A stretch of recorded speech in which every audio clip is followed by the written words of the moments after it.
As a trader, most likely you've heard of the term scale in and scale out. Basically, when your strategy issue an order, instead of buying the full position, you divide it into portions and then you buy those portions separately. The idea is to get a better price than the original full position price. Now, this scale in and scale out is totally different than position sizing, which is buying the full position when the order is issued and then buying another full position when the price goes in your favor. And the difference is huge between the two, and I will show you this difference in this video. But first, let's focus on testing the scale in methodology.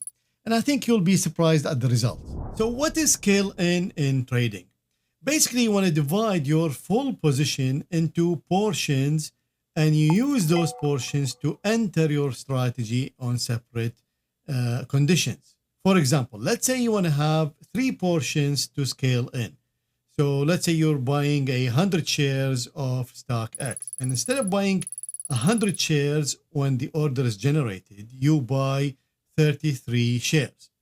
And then when the conditions are lined up again or goes against you or whatever your conditions are, you buy another 33 shares. And then when the conditions line up again for the third time, you buy 34 shares. So by then you will have a full position, which is 100 shares. The idea is you're averaging the price to get in. So let's say when you get in, the price goes against you. So that second portion will bring the price, the average price down. So basically you get an average price better than the original price.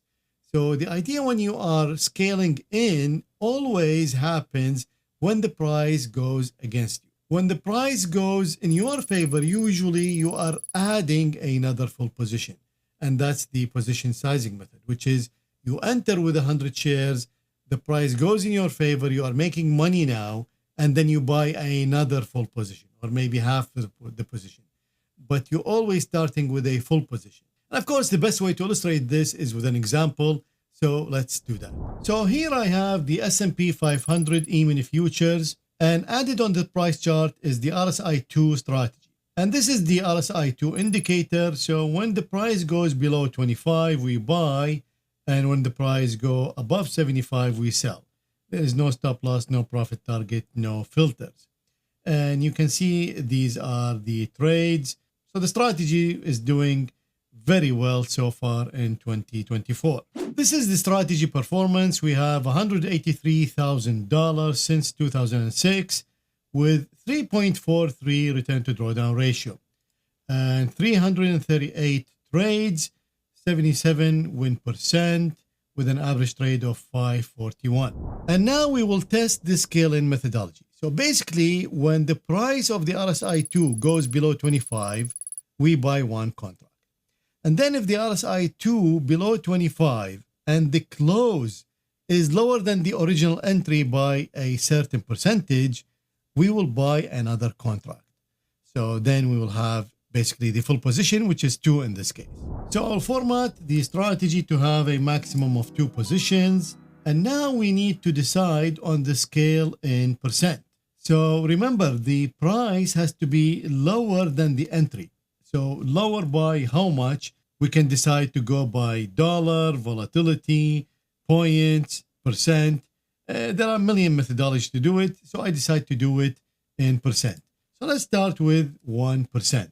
So that means if the price go 1% below our entry, we will buy our second position to a maximum of 2. So let's see the strategy and let's check the performance. And now we have 463 trades with an average of $600, 75% win rate. And let's look at the performance, 278,000 instead of 183 and 3.32 return to drawdown. So here is an example of 2 positions. So let's bring the calculator to test. So this is the first entry and we can check the buy happened at 4,703. So 4,703, and since we are looking for 1% down, we will multiply the price by 0.99. So that means we need to buy if the RSI-2 below 25 and the close go below 465597. So let's call it 4656. And if we come here, where first of all, the price, the RSI is below 25, and then the price is, we buy at 4619.75. So definitely below this price. So here is another example. We enter here 4362. So 4362 times 0.99. Remember, we are looking for 1% below. So we're looking for a price 4318 and RSI below 25. So here RSI below 25, and here we buy at 4302.75. So again, we know the code is working properly, and now we can go forward.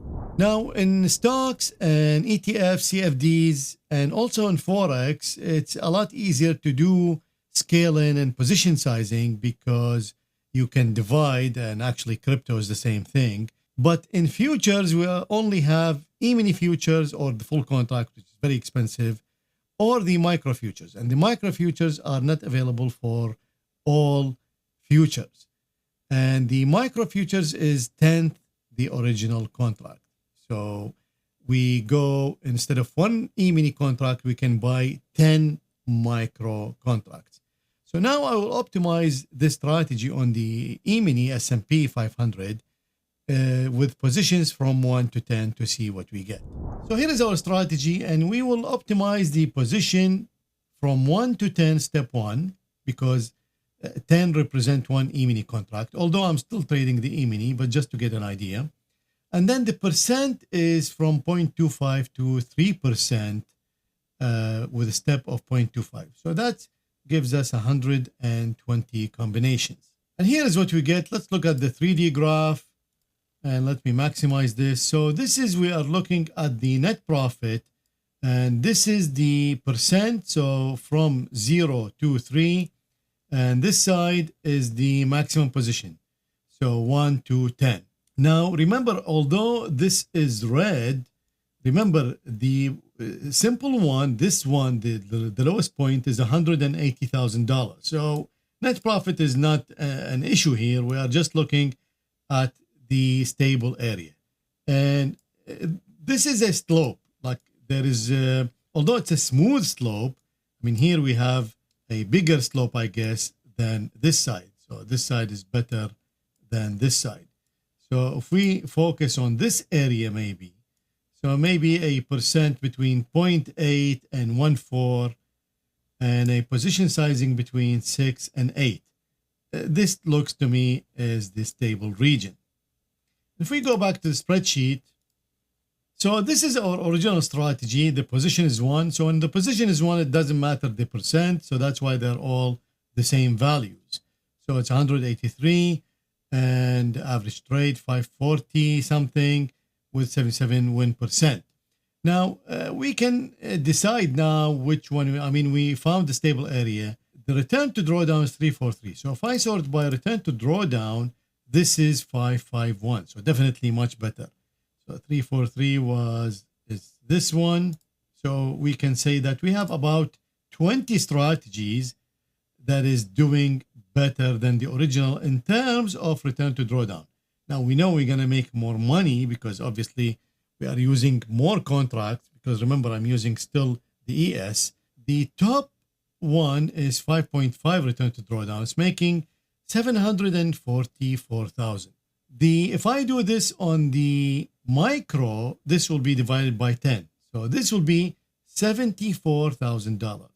Remember, the original strategy was doing what? Was doing 183. So although we make less money, but we make better return to drawdown. So if your concern is the drawdown, then definitely the scale in strategy will be better. But if you're looking for higher net profit, and in this case it will be a lot higher, then the scale-in methodology will not work.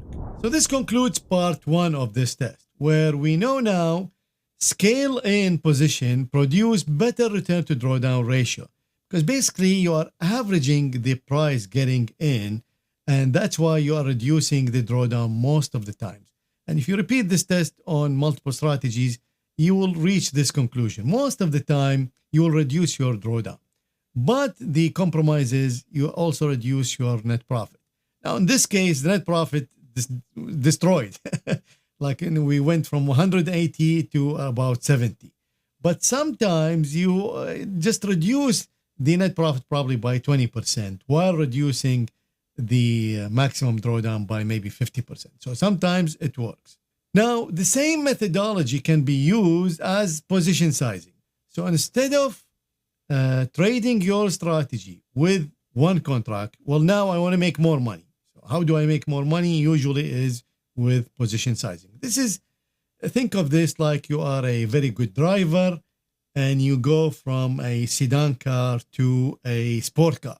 The sport car drives much faster, hugs the road when you turn, and so on and so forth. So it's meant to drive fast. But of course, you need to be a very good driver. And usually I stay away from position sizing because it's very dangerous, especially for new traders. You can easily blow up your account. So first of all, I want to emphasize that do not introduce position sizing while you are testing the strategy. The strategy has to be already robust, and then you introduce position sizing. So in this case, we know the RSI-2 is very robust. So let me show you what this means if this was a position sizing method, meaning I'm adding full positions every time the price goes against me. So same logic, same everything. And it's just, I'm going to show you what does that mean and how do you compare it. So let's say, for example, we are going to pick this strategy. So this strategy has 8 maximum positions and the scaling percent is 0.5. We are making 645, blah, blah, blah. So let me pick this strategy.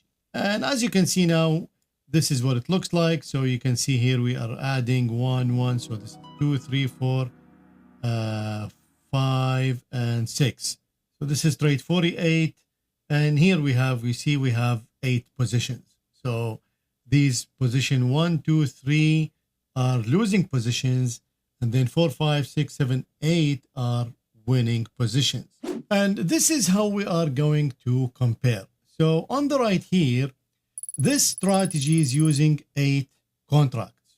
When the RSI-2 below 25, we buy 8 contracts. And this strategy using a maximum of 8 contracts to buy into a position. So a lot of times we'll buy 1 or 2 or 3, but maximum is 8. And obviously this one's making more money because you're always buying 8 contracts.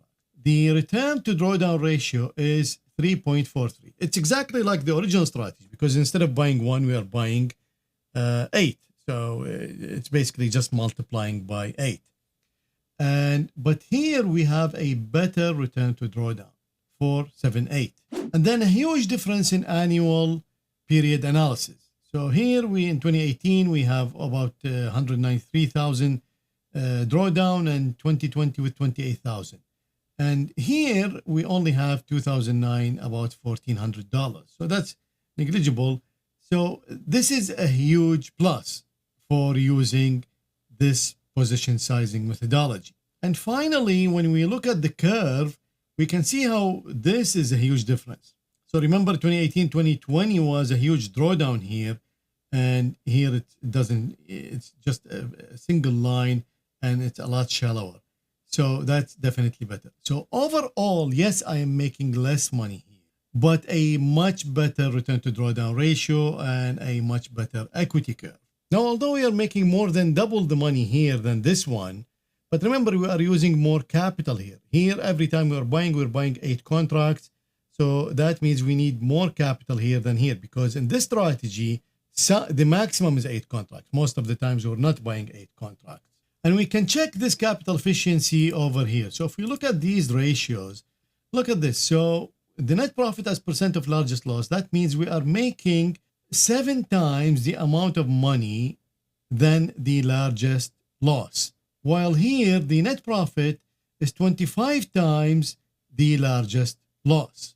Also, although this is very small, Sharpe ratio here is 0.2, here is 0.26, annualized 0.92, annualized here is 0.7.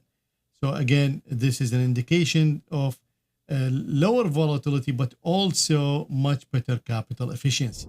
So the key takeaways are both ways are better than the original. If you scale into your position by using portions and adding to the original entry, you will enhance your return to drawdown ratio, but you will reduce your profitability. If you are looking for higher net profit, then usually the scaling method will not do well. And if you are looking to grow your account exponentially, usually you do that with position sizing.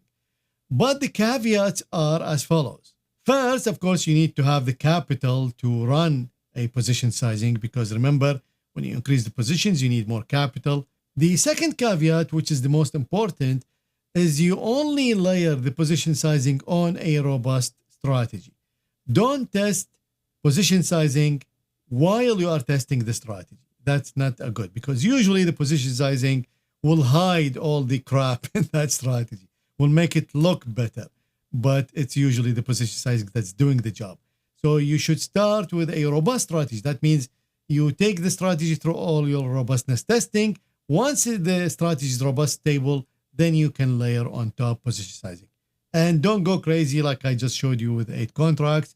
Start with 2 or 3 maximum, just to get a feel of it, because the swings will be bigger. Yes, the return to drawdown ratio will be better, but in terms of the amount of money, it will be bigger.